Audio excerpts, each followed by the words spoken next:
Welcome everyone, this is RGB Fox, and today I am not showcasing, but going to talk about some rulings that I've had over the past weekend at the Oklahoma City regional event that I helped judge. I wasn't a head judge, I was just a floor judge, but regardless, there was a few rulings that I had to give out that people were really confused about, and I decided why not go ahead and showcase it here for everyone to see.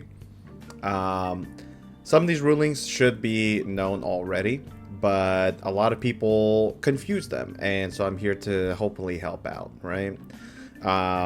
Thank you to my boy Waterboy for introducing me to this idea, as this is something that I wouldn't have thought of on my own. And so the fact that he brought that idea up meant that I have a nice fresh video idea for you guys. If you enjoy this video and want to see more content just like this one where I talk about rulings, feel free to like, share, comment, and subscribe, and ask me some questions down below if you would like to, of course, get in that same boat of wanting to learn rules better and understand them, etc., right? I'll be happy to make more videos in the future, and of course stay tuned for other videos here soon. More Burst Protocol content will come out eventually. I have a case of K9 on the field and a K9 monster on the board. My opponent used a card like Ash Blossom to stop, let's say, Holly Sue, and now my K9 monsters gain 900 attack. Does this stay forever? And the answer is no. For a case of K9, it reads, K9 monsters you control gain 900 attack during any turn in which your opponent has activated a monster effect in the hand or graveyard. This card does not carry over to the next turn, right? Only on the turn that your opponent has activated a monster effect in the hand or grave, right? So let's say they used Fiendsmith Engraver's hand effect, or let's say they used Fiendsmith Engraver's graveyard effect to summon itself, right? Only in that turn will my K9 monsters have a 900 attack boost. The player that asked me this question thought that I was full of shit, I guess, and was like, well, you know, the game is over anyway, so I'll just appeal that later. And I'm like, well, you're welcome to appeal it now, or if, you know, the match is over, you're welcome to speak to a head judge at any point and verify. But this card does not carry on over until the next turn. As much as people would love for that to be the case, it is not. For this ruling, let's imagine that I am turn player A. My opponent, player B, made a Chaos Star Source Dragon. Let's say they made it with like a 5 mana, or maybe they had like some way to polymerize this. You know, they could use Cartesia, etc., right? Now, Chainlink 1, the opponent is going to use Star Source Dragon to target Vanquished Start and Vanquished Raisin to destroy. Can I, on resolution, reveal a Vanquished monster to protect the Raisin even though the field spell is getting destroyed? The answer is yes. This question was asked at a local tournament that I was a part of. Many people disagreed, but Google is a free tool, and even on the Konami database, Vanquished Start indicates that it can be used to protect your Vanquished cards even if that card is being destroyed at the same time. You have to understand that the way this card is worded and cards like Saji, Kusanagi, Murakumo are worded is very different, where Saji, maybe Legendary Six Samurai Shien, Runic Hugin, all of those monsters state if another card is being destroyed while this card is face up on the field, you can and then apply their protection effect in the way that they do so. For Shien's, you destroy another 6 Sam on the field other than itself. For the Mitsurugi monsters, you tribute them and send them to the graveyard, right? And for Hugin, I think you banish it. Don't quote me on that, but I believe you do. So if those cards are being destroyed at the same time as your other monsters on the field, let's say for example with a Black Rose or Murakumo effect, why can those cards not protect and something like Vanquish Soul Start protect your Vanquish Soul monsters even though it's being destroyed at the same time? The answer is just that wording. The card is trying to protect the other monster or cards on the field by enacting an action, right, in order to do so. However, because those cards are already marked for destruction, they will not be able to apply that effect. Vanquish Soul Start is not sacrificing itself to protect the Raisin in this case, right?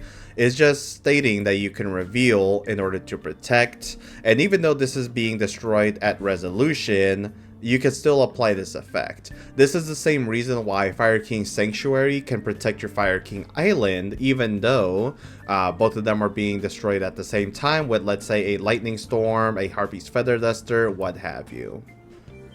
This ruling came up in the third or so round where a buddy of mine was playing against an opponent that was playing Ryzeal.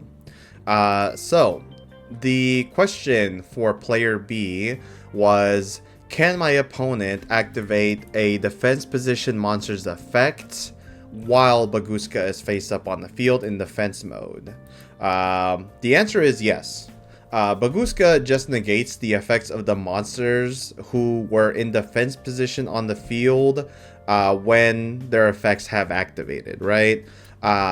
So even though the monster, right, is not going to resolve, it can still activate the effect. If Bagooska said defense position monsters on the field cannot activate the effect, then that would make sense, but it doesn't. It just says that their effects while they are in defense mode will be negated, right? And why does this matter? Well, for instance, I have an Ryzeal in my hand. I dump Myriologic Aggregator from the extra deck to special summon it as an inherent summon. Chainlink 1, Ryzeal will activate its effect to attempt to search. Chainlink 2, Myriologic Aggregator will target the Bagooska to negate the effect. On resolution, the Bagooska will be negated and can no longer apply its continuous effect. Therefore, you can add yourself a Fire, Thunder, Ryzeal monster from your deck to the hand. This is also true for when you make Arthalion and you send the Malulu to the graveyard. As long as the Malulu is a higher chain link in this instance, Arthalion, being, let's say, chain link 1, can resolve properly. Another way that this is going to resolve is if you remove the Bagooska from the field after chainlink 1. So let's say that instead of Ryzeal, I normal summon the the sword, and then it goes immediately to defense mode, and then I go chainlink 1 to search. If I have let's say this was a Fallen in the Virtuous, I send the fusion monster and pop it, this will still resolve. So yeah, Bagooska doesn't prevent activations for defense position monsters, it just will negate their effects if they activate it. This of course doesn't affect links, we all know that. However, if, let's say, I had a Lone Fire Blossom, I'll put it on the screen if you don't know what that card does, and I tribute it from the field to activate its effect, does Lone Fire retain the ability to summon from the deck? The answer is no. Bagooska doesn't read like Skill Drain. It reads a little similarly to Skill Drain, but not entirely. The reason why cards like Lone Fire, even though they're tributing themselves off field to activate the effect, do not work, it's because Bagooska reads also negate the activated effects of monsters that were in defense position when that effect activated, right? Okay, little glitch there. So because Lone Fire Blossom on the field was in defense mode and then tributed itself, it was still in defense when it activated its effect, therefore it cannot summon something like a Titanial or any plant monster from the deck whatsoever. So that's one thing to keep note of.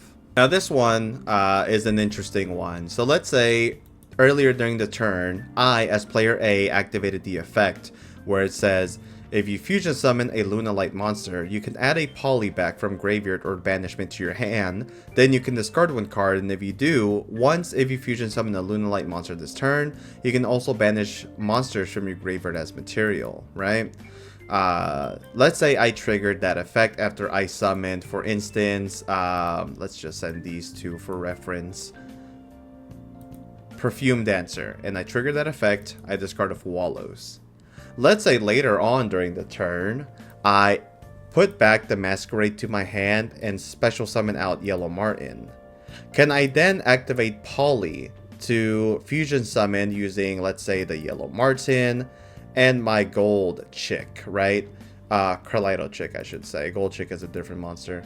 The answer is yes. So this effect of Lunalight Masquerade doesn't have to remain on the field. Like, this card specifically doesn't have to remain on the field in order to apply that effect. The reason being is that this applies it as a blanket effect whenever you trigger it, right? So even though Lunalight Masquerade is no longer face up on the field, this still will allow the opponent to, the player rather, that activated that effect of Masquerade to fusion summon by banishing materials in the graveyard. This was the only ruling that I was appealed from or about, and the head judges agreed with me.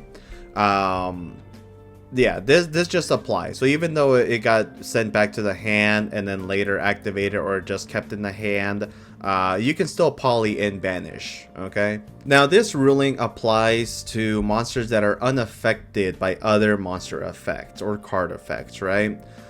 So let's say I, in the middle of my combo, summon SP Little Knight, target the Kaleido Chick, and banish it, right? And then later, I make a Liger Dancer. Can I then go to the battle phase and attack directly with the Liger Dancer? The answer is yes. So, SP Little Knight's effect to banish on summon by targeting a card on field or in graveyard, there is no activation condition that is required to be also fulfilled on top of that, which would be not being able to attack directly. Because the effect of your monsters, remember that I said monsters, not you, your monsters not being able to attack directly is a part of the effect. So even though SP Little Knight, right, banished a card on the field or in the graveyard, Liger Dancer is unaffected by that monster effect. This is the same reason why you can SP Little Knight in the main phase 2, because this effect is going to resolve as much as possible with the also conjunction being on here. The effect where your monster cannot attack directly that turn is part of the effect. It's not like branded fusion, right? Where if you had synchro summoned, or let's say XC summoned anything, that it would prevent you from activating it, because the card says you cannot special summon monster from the extra deck except for fusion monsters during the turn that this card was that you want to activate this card, right? That is a condition that is going to prevent you from activating that card during that turn, right? SP Little Knights, though, that little restriction is applied to it by its effect. So monsters that are unaffected by, card effects will be able to bypass SP Little Knight. And again, this is why you can SP Little Knight in main phase 2, because the monster is going to resolve as much as possible. Even if you attack directly with your monsters this turn, it does not matter. Because as long as you can resolve A, that means it will all go through. Even if A doesn't resolve, B still goes through, right? Vice versa. Next up, in this other scenario, I go SP Little Knight summon from the extra deck and declare its effect to target this Kaleido Chick. Let's say Chainlink 2, my opponent activates Forbidden Droplet or Veiler or Imperm, anything that would negate the SP Little Knight's effect, right? And for whatever reason, if it was Veiler, Imperm, Warner, etc., I decide not to chain SP Little Knight effect. So on resolution, it will be negated. Can I still attack directly with this Little Knight? right? Let's ignore like Liger Dancer. Let's just say this one was a Perfume Dancer, right? Can I attack directly with these two monsters? And again, the answer is going to be yes, right? So SP Little Knight is going to resolve as much as possible. Because its effect got negated, and it never banished anything, and it got, again, well, whether it banishes or not actually doesn't matter. It's just whether or not the effect gets negated, right? If the effect gets negated, then SP Little Knight and other monsters on my field will still be able to attack directly, right? But let's say they just, you know, instead of activating that, they activated Compulsory Evacuation Device and sent it back to the hand. Even though SP Little Knight did not properly resolve on its first portion of the effect, the also conjunction will prevent you still from attacking directly with monsters this turn, right? Or rather your monsters to attack directly. So do keep that in mind. If the effect is negated on summon of that first effect, then SP Little Knight will still be able to attack amongst other monsters that are not towers. This specific ruling was asked by my friend Creighton. Shout out to you. Oh, reconnecting. He asked me this after round number 1, and I just found it cool to, of course, bring this one up. And that is everything. Thank you guys for watching this video. If you guys enjoyed, please leave a like, comment, share, and subscribe. I just wanted to share the rulings that I gave out during the regional that I was a part of, and shout out to Epic Cards and Games for, of course, allowing me to judge there. Oklahoma City sucks though, and I don't think I will ever go back to that city. It's like my 3rd time back, and it's not my home. So I'll probably never go back, but if I do, it might be as a player and not as a judge. Not that the judging was anything bad or whatnot, but it definitely, like, the aura, the vibrance, everything that, you know, Oklahoma City exudes really sucks. So sorry, but yeah. I'll catch you guys in the next one. Peace, and of course, if you have any rulings that you want to ask me down in the comment section below, I can make a follow-up video and answer those for you.